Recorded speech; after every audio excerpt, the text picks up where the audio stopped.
IKA di Kota Bogor, merajut ukhuwah, menyemai dakwah di bumi Nusantara.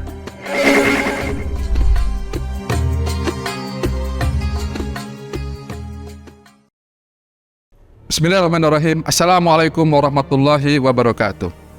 Alhamdulillah rabbil alamin, wassalatu wassalamu ala asrafil anbiya'i wal mursalin sayyidina Muhammadin wa ala alihi wa sahbihi ajma'in. Bapak Ibu sekalian yang dimuliakan oleh Allah SWT, Rasulullah SAW dalam salah satu hadisnya pernah bersabda bahwa ingatlah, di dalam tubuh kamu ada segumpal daging. Kalau daging itu bagus, maka seluruh tubuhmu itu akan bagus. Dan kalau daging itu buruk atau rusak, maka seluruh tubuhmu itu akan rusak. Apa itu? Itulah qalbu. Ya, ini di dalam hadis yang diriwayatkan oleh Imam Bukhari dan Muslim. Kalbu atau daging sini tentu bukan makna fisik. Ya, bukan liver, bukan jantung, tapi qalbu di sini adalah makna batin, bahwa di dalam tubuh kita ada jiwa, ada qalbu yang bisa mempengaruhi kualitas kehidupan kita. Kalau qalbu ini baik, maka hidup kita baik. Kalau qalbu itu buruk, maka kehidupan kita juga akan buruk. Nah, qalbu itu silakannya adalah itu punya peluang untuk terkena penyakit. Seperti juga dengan tubuh fisik kita, itu bisa terkena berbagai macam penyakit. Nah, hati kita pun atau qalbu kita pun itu bisa berpeluang terkena berbagai penyakit hati. Apa itu? Misalnya sombong, takabur, ujub, riya atau hasud, ya, riya, iri, dengki atau hasud. Banyak sekali penyakit-penyakit hati. Dan kalau penyakit hati ini dibiarkan, tidak kita sembuhkan, maka bukan hanya mengancam kebahagiaan kita di dunia, tapi juga di akhirat. Siapa sih orang yang bisa bahagia dengan penuh rasa iri dan dengki dalam kehidupannya? Dia selalu SMS, senang melihat orang susah, atau susah melihat orang yang senang. Apalagi kalau dia memiliki sifat sombong. Sombong itu adalah menolak kebenaran, kata Rasulullah, dan meremehkan orang lain. Dan Rasulullah juga mengabarkan kepada kita bahwa barang siapa yang punya sifat sombong di dalam hatinya, haram masuk surga. Nuzubillah. Jadi kalau kita punya penyakit hati yang tidak kita sembuhkan, maka bukan hanya mengancam kebahagiaan kita di dunia, tapi juga mengancam kehidupan di akhirat. Nah, ada 5 jenis obat hati, 5 jenis obat yang bisa mengobati hati kita. Apa itu? Yang pertama adalah membaca Al-Quran. Membaca Al-Quran merupakan salah satu obat hati kita. Dan baca Al-Quran merupakan salah satu bentuk zikir yang utama. Dan Allah sudah mengatakan kepada kita dalam surat Ar-Ra'd, ala bizikrillahi tatma'innul qulub. Ingatlah, sesungguhnya zikir itu bisa membuat hati kita menjadi tenang.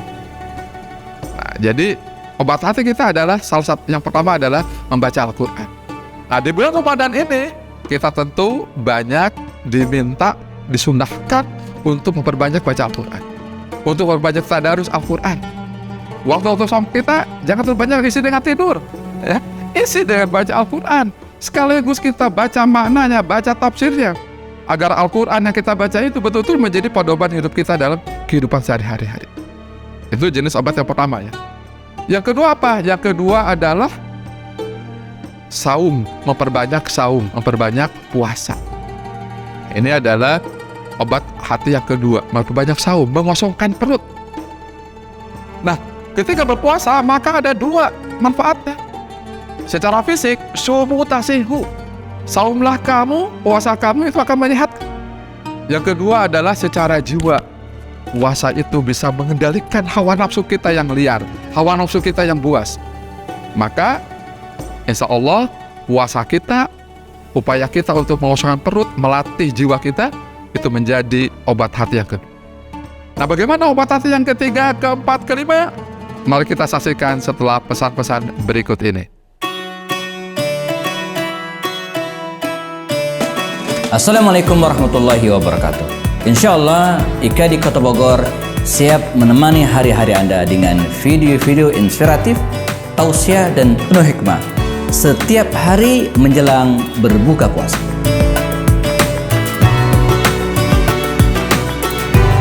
Jangan lupa BPJS, bayar pakai jempol saja. Subscribe, like, dan share.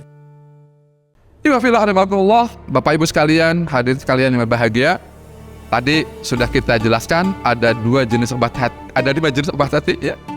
Yang pertama tadi membaca Al-Quran, yang kedua adalah memperbanyak saum. Nah, yang ketiga adalah memperbanyak sujud atau sholat malam, sujud di waktu malam atau sholat tahajud.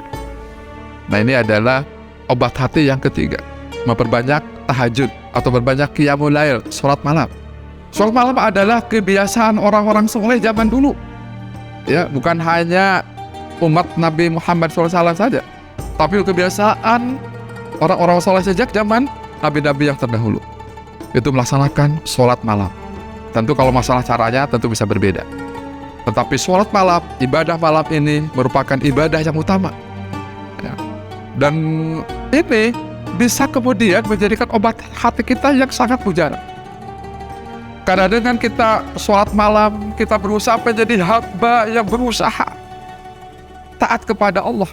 Pada saat orang lain enak-enak tidur, nyenyak, kita bangun untuk kemudian kita bisa menghadap kepada Allah Ta'ala. Kita berholwat hanya berdoa kepada Allah. Kita curhat kepada Allah. Maka segala gundah gulana yang ada pada kita bisa kita limpahkan, kita serahkan kepada Allah Subhanahu wa Ta'ala. Apapun masalah yang terberat kita sampaikan kepada Allah Subhanahu wa Ta'ala ketika sholat malam. Maka ini akan menjadi obat hati kita juga. Nah, kabar baiknya adalah di bulan Ramadan ini kita akan lebih dipermudah untuk bisa melaksanakan sholat malam. Yang jelas ada sholat malam yang khusus sudah dilaksanakan di bulan Ramadan, yaitu sholat sunat tarawih.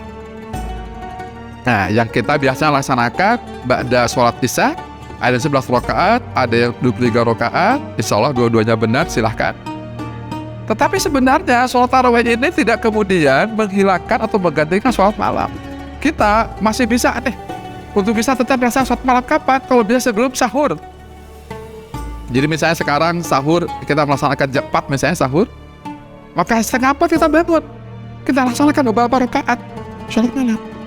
Tentu kalau kita sudah witir ketika tarawih, tidak perlu witir lagi. Perbanyak sholat malam di Ramadan ini. Apalagi pahala Ramadan ini diperbanyak, dilipat gandakan Allah Subhanahu wa Ta'ala. Itu obat hati yang ketiga. Yang keempat adalah banyak berzikir di waktu sahur. Nah, ini sangat waktu yang tepat di Ramadan ini.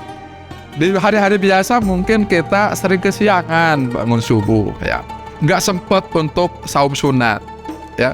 Bangun ketika azan subuh sudah terdengar, sehingga kita tidak sempat untuk bisa berzikir di waktu sahur.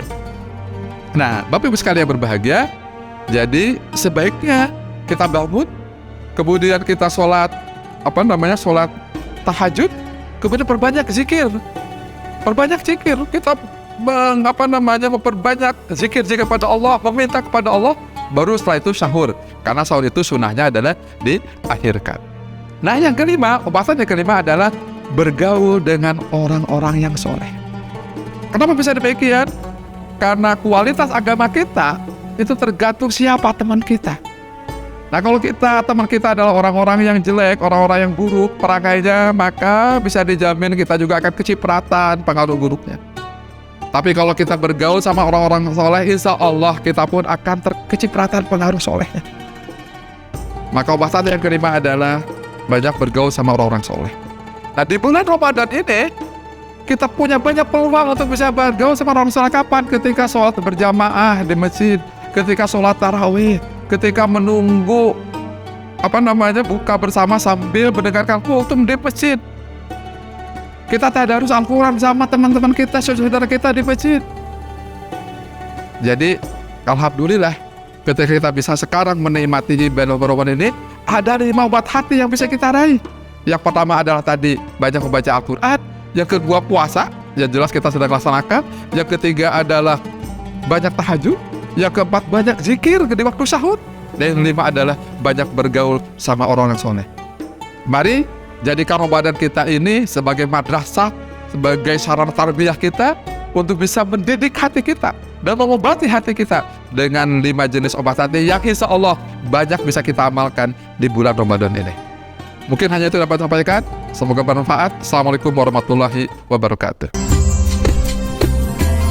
IKADI Kota Bogor merajut ukhuwah, menyemai dakwah di bumi Nusantara.